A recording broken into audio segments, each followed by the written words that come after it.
Assalamualaikum Ki Bagus. Waalaikumsalam warahmatullahi wabarakatuh. Oke, di sini Devi ingin mengetahui lebih detail nih Ki, tentang gemblengan Waskita Wijaya itu seperti apa. Oh baik, silakan ditanya.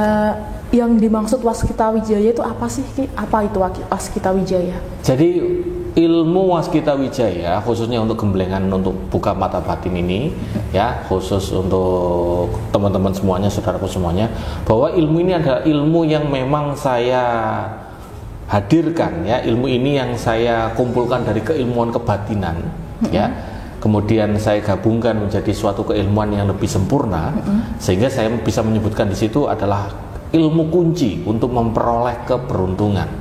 Karena itu akan menggali potensi batin manusia sedalam-dalamnya, seluas-luasnya, begitu. Jadi banyak hal yang bisa didapatkan dari manfaatnya, ya kemudian dampak terjadi dari orang itu yang mengamalkan ke lingkungan, ke dalam dirinya, ke keluarganya dan lain sebagainya, begitu Mbak. Nah ini kan sering dikaitkan dengan mata batin ya Ki. Iya. Kalau hubungannya dengan mata batin sendiri seperti apa? Oke, mungkin kita mulai dengan mata batin itu apa sih Ki? Dijelaskan dulu deh mata batin. Jadi kalau mata batin ya, menurut saya adalah kemampuan seseorang untuk waskita ataupun melihat ya yang lebih daripada manusia lainnya. Ya, waskita itu banyak, mulai dari bisa mengenal mana yang baik dan mana yang buruk, itu termasuk mata batin. Kemudian bisa menentukan arah yang baik untuk dirinya ataupun orang lain, ya, atau arah yang buruk untuk orang lain. Nah, itu juga termasuk mata batin. Semuanya, bahkan panca indera kita itu ketika itu ada kemampuan yang lebih, itu pun juga mata batin. Jadi bukan hanya mata batin yang bisa melihat hantu atau apapun itu tidak ada hubungannya sebenarnya. Mata batin itu lebih mulia, lebih dalam dan lebih bermanfaat kalau saya mengatakan semacam itu. Semacam itu Mbak. Jadi bukan hanya mata batin itu untuk digunakan melihat hal-hal gaib, untuk melihat hantu seperti itu, bukan? Tidak semacam itu. Mainan, kalau saya mengatakan itu adalah mainan untuk orang pemula atau anak-anak, kalau saya mengatakan semacam itu. Nah, kenapa hal ini itu penting adanya seorang guru? Guru. Nah, adanya guru itu kan digugulan ditiru, ya. Jadi guru itu menuntun, gandengi, ya, ataupun mengikuti dari belakang, bertanggung jawab. Nah, kalau berkaitan dengan mata batin itu penting Mbak, ya, atau teman-teman semuanya, itu sangat penting sekali. Saya di kampung saya di Jombang itu ada, kalau saya hitung ya, ada 2 orang yang sering lewat di depan saya, dan mohon maaf orang itu ODGJ begitu. Dan penuturan sesepuh di sana karena apa? Karena mengamalkan sesuatu tanpa guru. Ya, kebanyakan ilmunya yang diamalkan itu tanpa ada yang ngawasi. Nah, makanya penting sekali adanya seorang sosok guru yang membimbing ilmu dari murid-muridnya, bertanggung jawab di situ. Ya, ibaratnya gini Mbak, ya, saya punya toko nih, ya, punya toko, ya, kemudian Mbaknya saya suruh tokomu ini silakan dibuka, ditata yang rapi, kemudian tinggal. Tanpa dijaga, tanpa dikasih CCTV, pengamanan ataupun apapun itu. Ya, di dalam toko ini kan lama-kelamaan kan habis, dicuri orang, diacak-acak orang, hewan dan lain sebagainya. Sama seperti manusia. Manusia itu kalau sudah dibuka, kebatinnya dibuka oleh seseorang, kemudian tidak didampingi lagi, lah ini batinnya bahaya, rusak Mbak. Bisa jadi kemasukan energi negatif, ketempelan, kemudian ada dampak negatif dari suatu tempat, berpengaruh ke hidupnya, ke orang di sekitarnya dan lain sebagainya. Bahaya banget. Nah, itu pentingnya seorang guru. Nah, makanya di ilmu Waskita Wijaya di sini saya akan mendampingi, ya, mendampingi orang ataupun seseorang yang memang mengamalkan ilmu ini, saya turunkan begitu.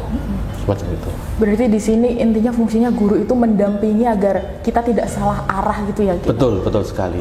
Nah, untuk tujuan mengikuti Waskita Wijaya sendiri seperti apa? Untuk apa tujuannya Ki? Tujuan. Nah, kalau saya mengatakan tujuan berarti kan orang-orang yang sudah mengikuti mereka itu punya tujuan apa sih, kan begitu. Kalau saya pribadi ingin belajar ilmu kebatinan, ya, khususnya Waskita Wijaya ini, saya ingin lebih baik, dari semuanya, dari segala hal. Mulai dari kebatinan saya, batin saya lebih tenang. Tujuan saya itu, saya ingin mencapai perubahan lah dari dalam diri saya, ingin lebih baik, lebih naik derajatnya, lebih beruntung dari rezeki, asmara, sosial, kesehatan saya dan lain sebagainya. Itu tujuan saya.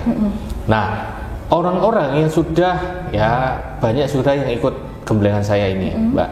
Jadi murid-murid saya itu ketika saya tanya tujuan kalian ngapain, mau mengikuti gemblengan saya itu ngapain, saya tanya satu persatu. Mereka menjawab, satu, memang rata-rata saya butuh batin saya ini tahu persisnya bagaimana tujuan hidup saya apa lah. Itu mereka itu tanya itu. Iya. Karena mereka, ya mohon maaf, ada yang sudah punya segalanya, Mbak, uangnya banyak, ya kerjaannya mentereng, tapi nggak tahu yang namanya batinnya mau diarahkan kemana. Nah, mereka tuh cari tujuannya, cari itu, cari batinnya ini mau diapakan, ya semacam itu rata-rata. Nah, banyak juga yang tujuannya memang ingin lebih beruntung dari segi bisnis. Kemudian ada juga yang punya masalah dengan asmara atau rumah tangga, ingin lebih beruntung lagi. Karena ilmu gemblengan Waskita Wijaya ini khususnya untuk buka mata batin ya, itu membuka semuanya, dari aura juga, energi dalam tubuh itu ditingkatkan. Jadi bukan untuk membuka mata batin aja, semacam itu. Tujuannya ya saya katakan mulia. Tapi ini tolong digaris bawahi. Kalau ada murid yang ingin belajar ilmu dari saya, ya gemblengan dari saya ini, dan mereka punya tujuan untuk saya ingin lihat hantu, mohon maaf, saya akan kesampingkan itu. Bahkan mohon maaf juga, ya lebih chattingnya nggak akan saya balas, karena saya tahu itu tujuan yang hanya ingin iseng. Ingat, kalau kita ingin sesuatu hanya ingin coba-coba, hasilnya apa? Hasilnya juga coba-coba kan, Mbak? Nggak akan maksimal sampai kapanpun. Masa ada, saya mau punya pasangan, coba-coba dulu, saya coba dulu deh, kalau enak saya lanjutin, kalau enggak bagaimana? Itu kan kurang aja. Nah itu, jadi apapun itu, ya saya kasih pesan untuk teman-teman saudaraku semuanya. Kalau kalian punya niatan untuk belajar, mendapatkan, punya, atau apapun itu hanya dengan coba-coba, iseng, nah, maka tolong rubahlah niat itu, begitu Mbak. Oke, jadi tujuannya di sini lebih ke untuk keberkahan dalam hidup gitu ya, Ki? Betul, keberkahan dan keberuntungan. Baik. Nah, lalu untuk keistimewaannya dari Waskita Wijaya ini apa, Ki? Keistimewaan, ya jelas tadi sudah saya sebutkan di awal bahwa saya membimbingnya, saya yang bertanggung jawab untuk mengontrol ya ilmu ini digunakan untuk hal-hal yang baik, begitu. Jadi saya juga akan memberikan saran-saran kepada murid-murid saya yang mengikuti gemblengan, baik itu secara langsung, secara jarak jauh, entah itu juga private ataupun massal, semuanya sama. Saya memberikan saran-saran. Sosok saya ini pasti akan mengikuti mereka, memberikan arahan. Itu keistimewaan yang paling terlihat lah di situ. Nah, kemudian keistimewaan lainnya adalah ilmu ini ya di tingkat tertentu, Mbak. Nah, ini saya mengizinkan untuk teman-teman juga bisa mendapatkan murid baru, khususnya di tingkat guru. Artinya saya membimbing guru-guru banyak ya untuk mencari murid-murid lagi, silakan. Bahkan itu kalian bagikan ilmu itu lagi secara gratis ataupun berbayar, saya pun akan izinkan melalui perizinan saya, begitu. Di situ jelas ya saya akan ajarkan ya ibaratnya jenengan ini saya ajari jadi guru. Nah, itu keistimewaan lainnya. Nah, istimewanya lagi ya, keilmuan ini adalah ilmu kunci dari semua ilmu, saya mengatakan itu.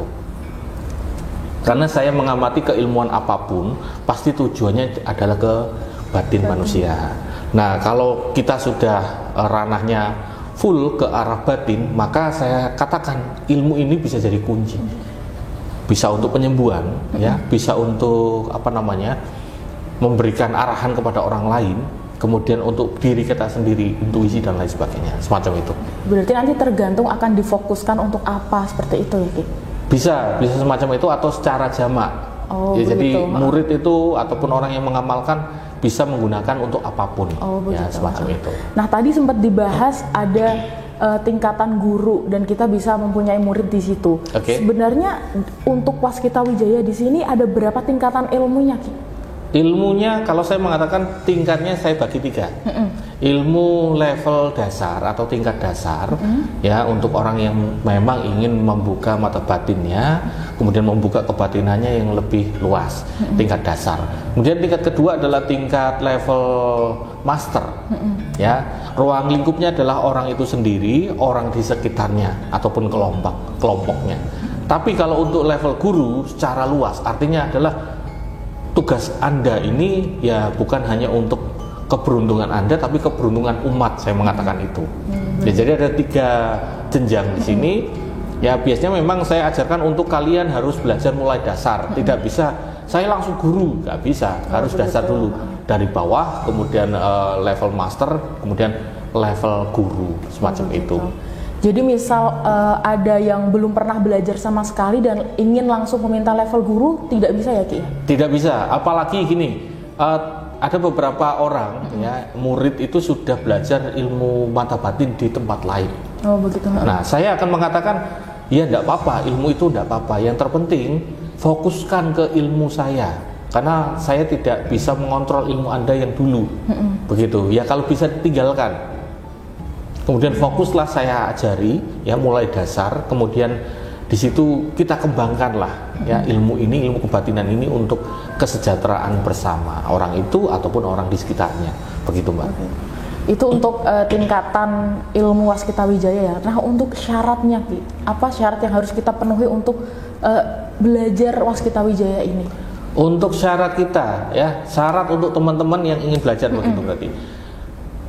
Penting tadi pertama adalah niat. Begitu, Mbak. Niat itu penting, ya, sesuatu itu diawali dengan niat. Kalau niatnya ingin coba-coba, minggir dulu, ya. Tatalah niat Anda agar menjadi niat yang bagus. Itu pertama syaratnya. Kedua, ya, usia sih. Usia, karena saya akan mengajari ilmu kebatinan Waskita Wijaya ini khusus untuk yang 21 tahun ke atas. Kenapa? Karena yang umur di bawah 21 tahun ke atas itu saya yakin, ya, mereka bisa berpikir secara rasional, ya, layaknya orang dewasa, belum bisa menentukan arah hidupnya, belum bisa menentukan mana yang baik, mana yang buruk, dan mungkin bisa terpengaruh oleh hal-hal lainnya, mudah terpengaruh begitu, apalagi anak-anak, ya, semacam itu. Jadi tolong belajarlah, ya, ilmu untuk kehidupan Anda, ilmu agama, belajar dulu sampai 21 tahun, baru untuk spiritualnya boleh nanti saya ajari. Itu syarat yang kedua.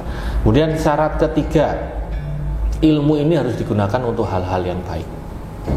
Kenapa begitu, Mbak? Karena saya yakin kok di luar sana itu ada yang ingin buka mata batin untuk tujuan yang nggak baik. Pertama, ya, digunakan untuk tembus pandang, bermain judi, dadu, togel, ya, kemudian melihat apalagi, pokoknya melihat hal-hal yang tidak ada manfaatnya untuk kita. Saya tahu, ya, mereka itu mungkin punya tujuan, saya buka mata batin bisa melihat angka dadu, angka togel, bisa kaya.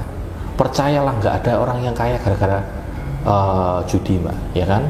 Benar. Begitu. Dan mata batin itu walaupun, ya, bisa digunakan untuk kita bisa merasakan hal-hal gaib di sekitar kita, ya, itu hanya sebatas kita tahu bahwa kita adalah manusia, kan, punya sandingan adalah makhluk-makhluk sesama ciptaan dari Allah Subhanahu wa taala. Begitu. Itu syarat yang ketiga, ya, tadi. Ketiga. Syarat keempat, saya seperti tadi, saya mengizinkan kalian itu fokus, ya, kalau belajar ilmu itu fokus, ya. Jadi saran saya, kalau masih ada ilmu kebatinan, ilmu mata batin dari orang lain, ya sudah, itu sudah tidak perlu dilanjutkan lagi, fokus saja, ya, kemudian mantep, ya, agar bisa mendapatkan manfaat. Dan terakhir syaratnya adalah tadi mantep. Jadi kalian, ya, atau teman-teman semuanya, ikutilah kata-kata guru, ya, ikutilah kata-kata guru, kemudian manut di situ, mengikuti saran-saran yang baik, ya, kemudian mau mau menerima pendapat, ya, jangan egois dan lain sebagainya. Pokoknya manut sama guru, semacam itu, Pak. Itu syarat-syaratnya. Nah, kalau kita berbicara syarat, biasanya juga selalu ada pantangan atau apa. Kalau untuk Waskita Wijaya sendiri ini, apakah ada pantangan tertentu, Ki? Pantangan ya tadi jangan digunakan untuk hal-hal yang negatif. Oh, itu ya. Hal-hal negatif itu apa sih? Hal-hal yang tidak sesuai dengan norma yang ada di masyarakat, yang tidak sesuai dengan hukum di negara kita, dan tidak sesuai dengan norma dan hukum syariat di agama atau kepercayaan kalian, begitu. Itu yang tidak boleh, begitu. Pantangan. Oke, nah sekarang caranya gimana untuk mengikuti ilmu Waskita Wijaya ini, Ki? Syarat untuk mengikuti Gemblengan Waskita Wijaya. Oke, jadi mengikutinya adalah tadi umurnya 21 tahun, ya kan? Kemudian sudah yakin, mantap di dalam hati, ingin belajar, niatnya adalah ingin berubah. Dan kalau ingin mengikutinya dengan cara, ada dua cara saya mengatakan. Pertama, boleh datang ke tempat saya. Ya, kalau datang ke tempat saya berarti di situ adalah nanti masuknya adalah gemblengan secara private, ya, satu orang saja. Di situ saya meluangkan waktu untuk mengajari Anda, langsung ibaratnya di baiat lah, ibaratnya digembleng di situ, ya. Atau dengan cara secara jarak jauh, ya. Secara jarak jauh itu ada yang namanya masal, artinya kalian dengan 20 atau 100 orang lainnya, atau Anda secara pribadi. Nanti saya ajari video call, ya, dengan video call tata caranya kita tanya jawab, kemudian gemblengan saya kirimkan energinya, penerimaan energinya dan lain sebagainya. Ya, ada dua cara itu yang biasanya diikuti oleh para murid-murid saya. Tapi ada beberapa kasus saya diminta untuk datang, ya, mungkin di luar negeri, ada 3 kali kalau tidak salah datang untuk gemblengan, atau di luar kota, ya, ada di kota misalkan di Jakarta, di Surabaya, di Semarang, atau kota-kota besar, saya diminta untuk datang, begitu, ya. Tetapi ya mengikuti jadwal ataupun aturan-aturan yang saya sampaikan nantinya, gitu. Kalau dari perbedaannya, Ki, mengenai gemblengan secara massal dan gemblengan secara privat, bedanya apa, Ki? Ya, bedanya tadi secara fokus. Kalau massal itu banyak orang, Mbak, ya, dari entah 30 sampai 100 orang secara massal gemblengan, begitu. Kemudian private itu kan artinya adalah secara pribadi. Jadi ada satu orang yang datang ataupun saya mendatangi, begitu kan, itu saya ajari. Bedanya yang jelas adalah kalau secara massal kan katakanlah 20 orang lah, ya, secara jarak jauh ataupun datang ke tempat saya Padepokan, 20 orang ini saya akan meminta untuk tanya jawab di situ, tapi tidak akan semuanya. Kalau semuanya saya tanya gimana ini, sudah terbuka, kemudian apa yang dirasakan, batinnya bagaimana, saya tanya satu-satu itu sampai subuh nggak selesai, begitu. Jadi yang private, ya, katakanlah ya memang private, begitu. Ada keleluasaan untuk bertanya dengan saya, kemudian minta pendapat, mau dibawa ke arah yang mana dan lain sebagainya, begitu. Fokusnya juga lebih fokus. Iya, lebih fokus, begitu. Karena kalau untuk massal sendiri katakanlah 20 bahkan sampai 100, ya, Mbak, ya. Tentunya ada yang tidak fokus karena mungkin sama temennya bercanda, begitu kan. Ya, tidak fokus. Kemudian ketika posisi meditasi, bertapa, ya, ataupun semedi semacam itu, atau tafakur, ya, sebutannya sama. Kemudian lagi fokusnya tiba-tiba sebelah sana sedang bersin, wah, batinnya buyar. Nah, semacam itu perbedaannya sih yang terlihat jelas. Oke, nah sekarang kita berbicara mengenai biaya, Ki. Berapa biaya mahar yang harus dibayarkan untuk mengikuti gemblengan ini, Ki? Kenapa ada biaya dulu deh, gini. Kenapa ada biaya? Karena gemblengan ini, ya, artinya adalah saya minta keseriusan, ya, kepada teman-teman saudaraku semuanya, minta untuk keseriusan masing-masing, ya, termasuk adalah adanya biaya. Itu adalah bukti bahwa Anda serius. Ya kan? Ada komitmen. Ada komitmen. Sebelum saya sampaikan mengenai biaya dulu deh, saya pernah memberikan ilmu ini gratis, Mbak. Gratis. Tetapi saya rasakan banyak yang bercanda di situ. Tidak ada keseriusan. Tidak ada komitmen, tidak ada pengikat, artinya dia alah gratis kok, ya udah tinggal ngikut aja. Nah, itu kenapa adanya biaya ataupun mahar, ya, semacam itu. Kemudian mengenai biaya sendiri, ini bukan ibaratnya Anda membeli ilmu. Nah, ilmu itu tidak baik, tetapi Anda menghargai waktu, tenaga, ya, dan juga keseriusan, semacam itu. Nah, kalau untuk biaya sendiri kan tadi ada tiga tingkat ya, Mbak, ya. Benar. Dan juga ada 2 jenis, massal sama private. Itu semuanya berbeda-beda. Begitu. Kalau secara massal dulu deh. Massal ya. Secara massal. Jadi mulai dari gemblengan yang massal dulu ya, Mbak, ya. Gemblengan massal itu kan mulai dari tingkat dasar atau tingkat murid begitu.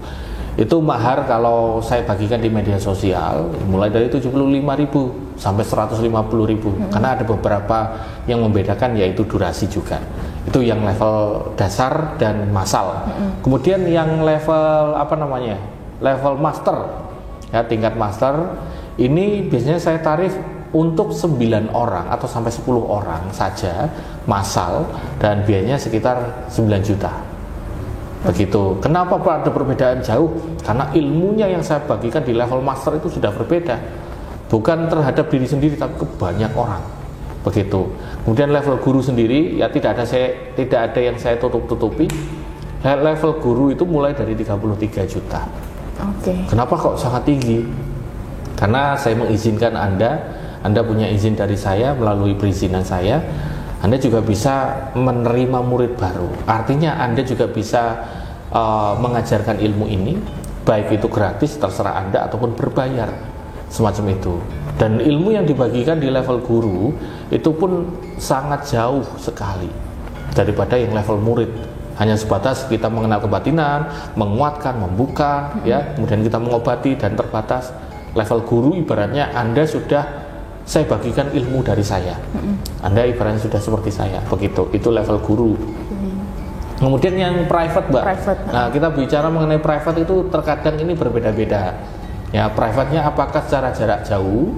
Kalau untuk level dasar, ya, maharnya memang 950 melalui video call dengan saya, entah itu 1 jam sampai 2 jam, ya, karena ada yang pingin ngobrol konsultasi lama, ya biasanya mengikuti juga begitu durasinya. Itu untuk yang level dasar atau level murid, ya.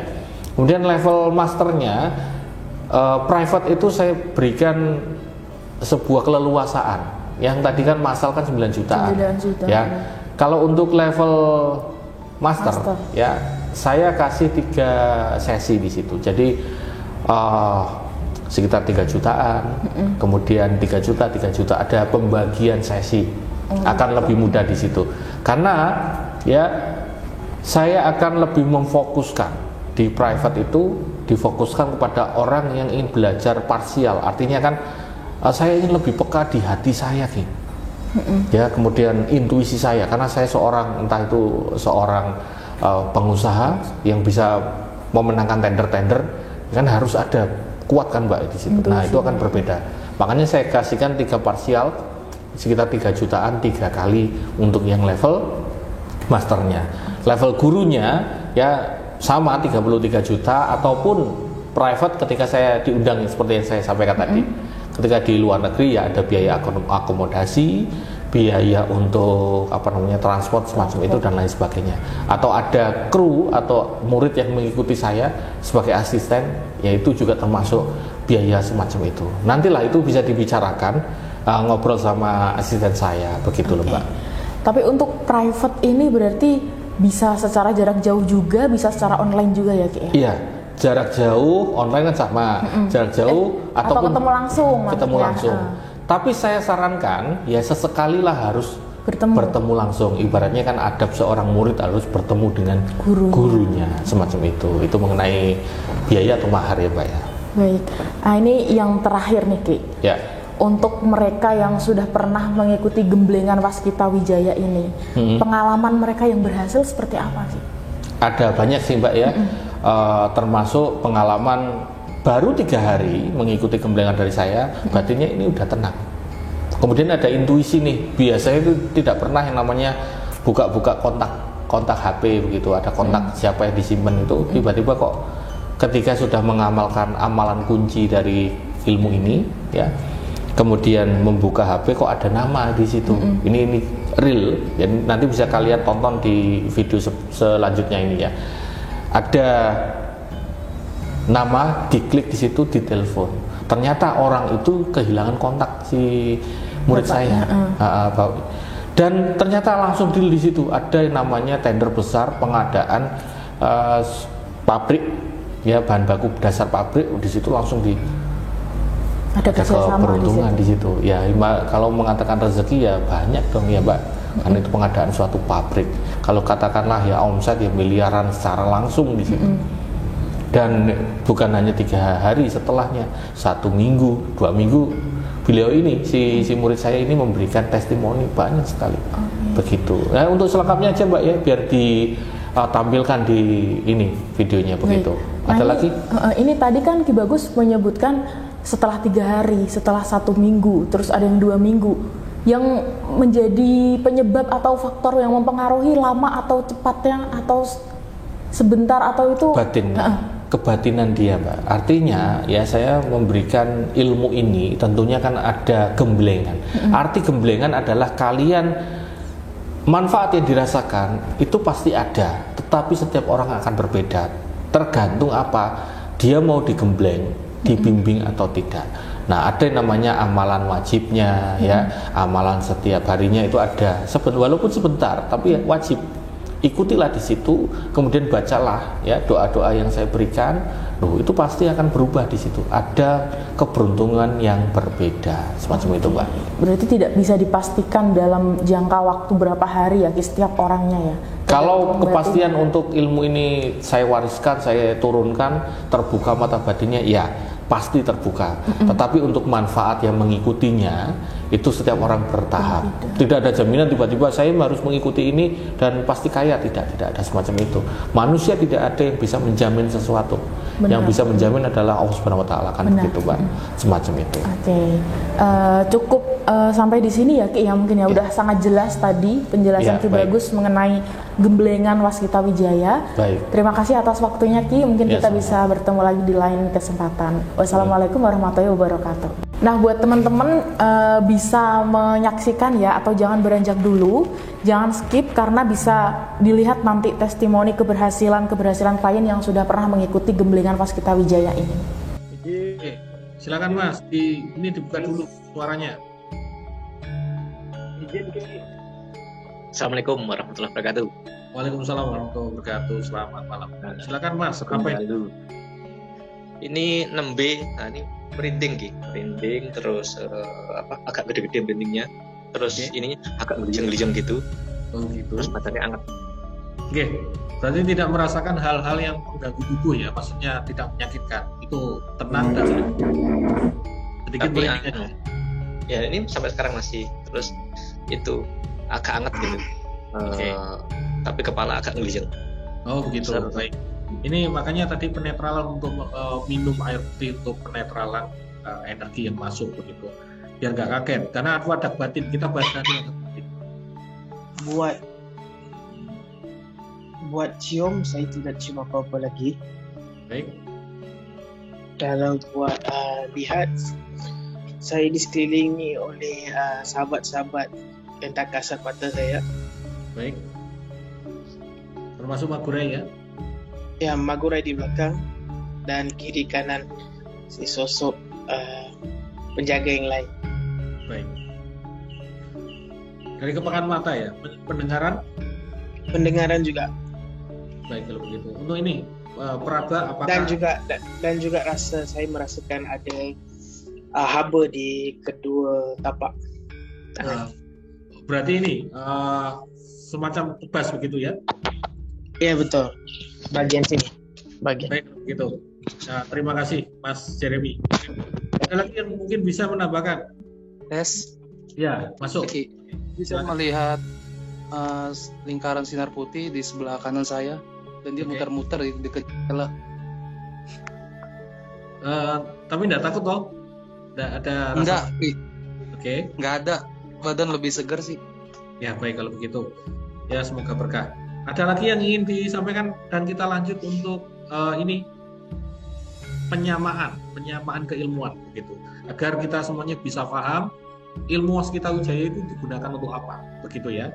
Ada lagi enggak ini? Kalau tidak kita lanjutkan ya materinya. Oke, setuju ya? Lanjut ya. Lanjut. Oke, lanjut. Ini kalau yang untuk mata ya, mata. Jadi tadi itu ada gede gitu, orang gede itu set gitu, sambil kayak ngeledek gitu, tapi pertama kan putih terus berubah jadi gelap gitu, tapi gede gitu. Terus yang kalau pendengaran suara berisik banget, suara berisik itu kayak ada suara anak kecil, kayak ada suara orang teriak-teriak kayak gitu-gitu. Terus minta tolong, teriak minta tolong gitu, teriak minta tolong. Terus kalau yang merasa seluruh tubuh itu badan saya kayak diikat gitu, kayak dicekap gitu loh. Tapi kalau bau belum. Baik. Berarti kepekaan yang ada di dalam dirinya Mas Cahyo ini memang tadi penglihatan ya, peraba dari awal tadi sudah bisa merasakan pendengaran juga. Berarti yang kurang baik adalah penciuman. Tidak masalah, karena yang perlu kita gembleng ya, yang memang peka di mana begitu. Makanya saya ingin tanya teman-teman semuanya, kalian pekanya di mana? Nah, kalau itu misalkan penglihatan, maka itu yang digembleng terus-terusan. Begitu loh. Ya.